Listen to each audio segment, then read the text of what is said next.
work, whatever that might be.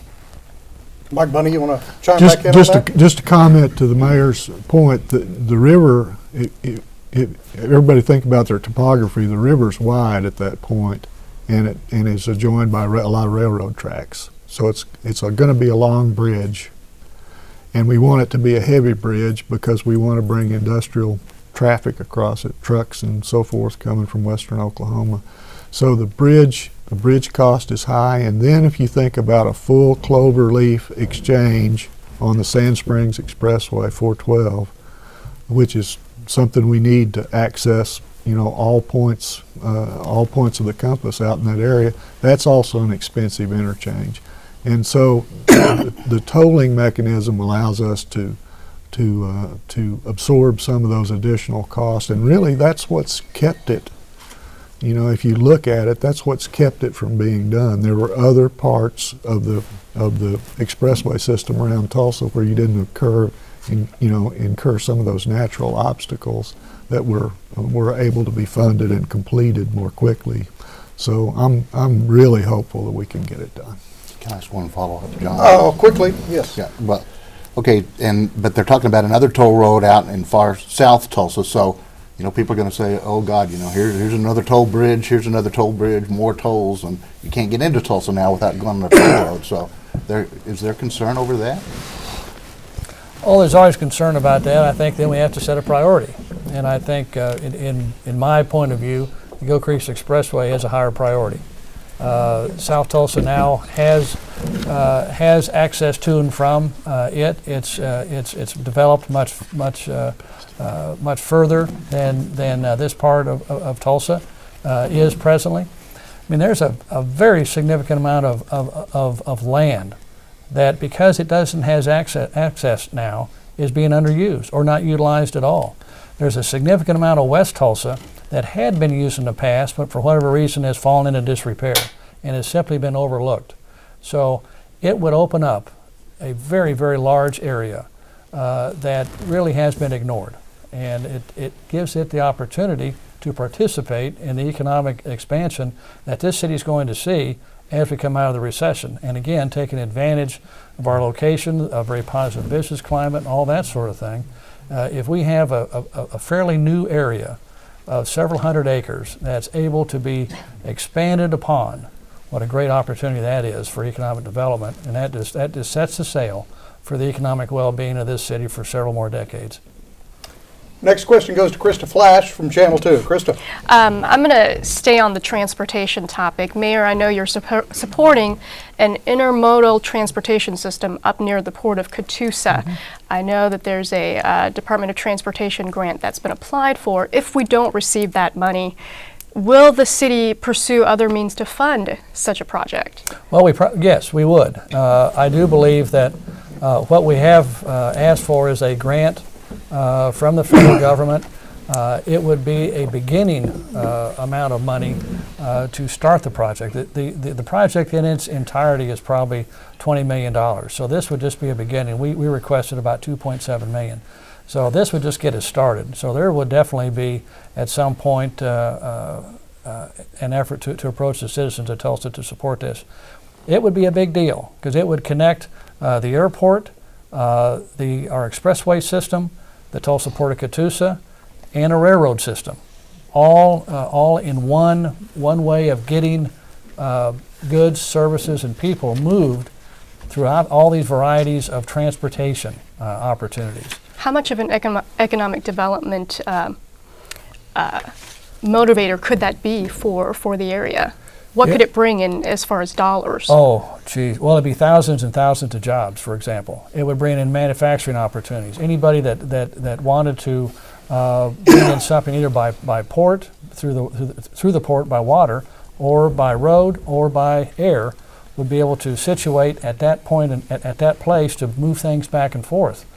The bringing in of raw goods and services, say a chassis, for example, into an area to have it remanufactured or rebuilt or put onto another existing piece of equipment and then put on a railroad car to be taken to Dubuque, Iowa. That would be able to be accomplished and all the jobs would be here in Tulsa, Oklahoma, and all the people being paid obviously would be here. So it gives a huge amount of opportunity and flexibility to the manufacturing side of things. The manufacturing jobs are so high paying at this point in time, and they're very long lived. So it'd be a big deal. Mike, you've been a part of this. You might know better. Yeah, I'll just comment that, just the facility itself, the truck drivers, the forklift drivers, the longshoremen, the warehousemen would bring critically needed blue-collar jobs to that area of North Tulsa. And so, and I would also comment that it makes our existing businesses more competitive. If we can achieve just a 1% reduction in logistics costs for existing Tulsa businesses, that makes them all more competitive. We're the natural gas compressor capital of the world, for example. All of those pieces are large, outsized, hard to move. The better we get at logistics, the more opportunities we have to ship to Canada or Alaska or overseas through our logistics system, the better off Tulsa is. And so if you just flew over it in a helicopter or an airplane, we've got an 11,000-foot runway, an interstate system, 2 railroads, and a port, the furthest inland ice-free port in the United States, all within 6 miles of each other. It's really is, from an economic development standpoint, a no-brainer to put in that kind of facility. Can I add just a sentence Sure, here? go ahead. It's more than a coincidence that in my conference call this morning with the governor's office, we were talking about infrastructure projects, and the only one specifically that was mentioned was this project. This is coming out of Oklahoma City. They realized that for $1 put into that project, the ripples are much bigger than most. So you may have a friend in Oklahoma City if you want to crank that up. Thank you.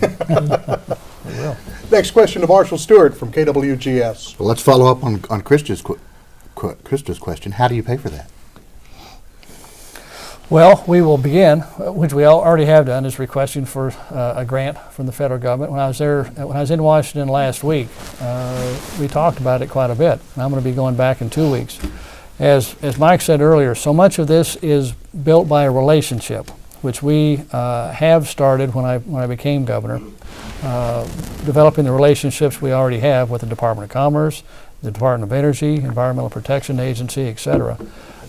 We know that the request for grants is going to become and has become extremely competitive. So if we have a good story to tell, it has to be something that's based upon fact, and it's something that is immediately usable and accessible.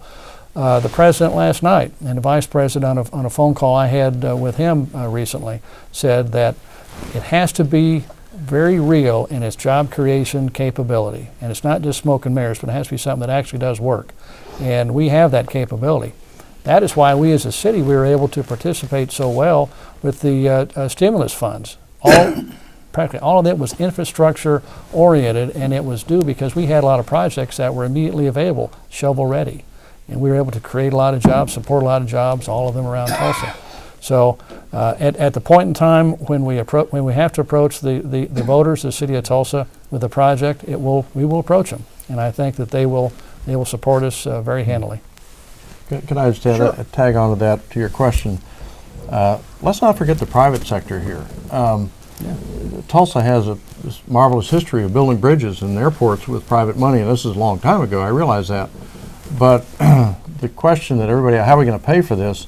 There are companies and industries that have a vested interest in seeing this project happen and other projects like it. Let's go approach them, and maybe not, I don't know whether they write checks or whether they commit so much business to underpin the new facility so that you can then issue bonds that cheaper or something. But there are ways that the private sector can, in my opinion, should weigh in on some of these infrastructure jobs that are sort of, I won't say they're company specific, they're industry specific, though, the transportation industry. But let's not leave them out. Our next question comes from a member of the studio audience here, and it's kind of a two-part question. First off, Mayor and Mr. Bunny, what is the city of Tulsa doing right now to roll out the carpet for small business? And the second part of the question, is there an effort to buy local in city purchasing? And I guess we could go expand that to, from the state standpoint as well. Is there an effort to buy products inside the state? We'll start with you, Mayor. Well, we, as far as the buy local, which I think would include also the use locally of our local contracting capabilities. The city of Tulsa is doing a couple things. First of all, our KPMG study that we've recently been talking quite a bit about, we're just recently beginning to enact it. It calls for an evaluation of the ability of the city of Tulsa to privatize some of its services. That in itself is going to give small business in the city of Tulsa area a real opportunity to get more business, to be very competitive, but to get more business that they presently don't have. So there's that opportunity. We were able to get the legislature to pass last year a local preference bit of legislation that Larry Mocha is very familiar with because he was helping us push it. It had been where other states had tax incentives that give them other states' companies a better opportunity to get business in Tulsa than we could get, our local companies. So we were able to get legislation passed that made that field a lot more level and a lot more fair. We've certainly done everything we can. Mike and I meet on a monthly basis with small business and find out what they need. We've heard a lot about the lack of good experienced employees and what we can do to encourage that. We always focus on the need for have an educated workforce. We always focus upon the regulatory environment that whatever reason might be too onerous. We're changing that.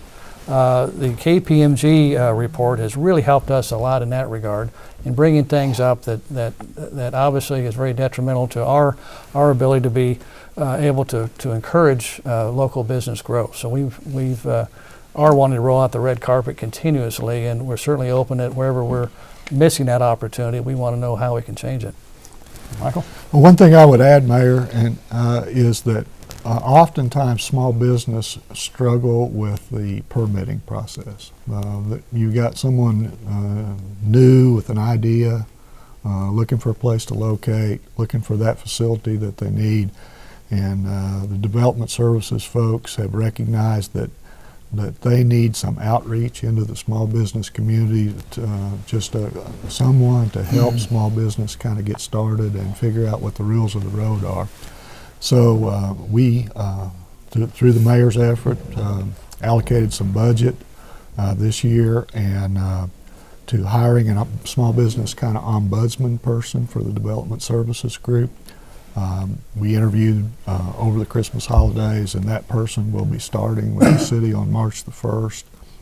And we are very hopeful that we can develop that program over time where really everyone knows if they're trying to start a small business here in Tulsa, you need to stop by Development Services, visit with the ombudsman, and make sure you're started on the right path to getting permitted, getting in the right kind of facility.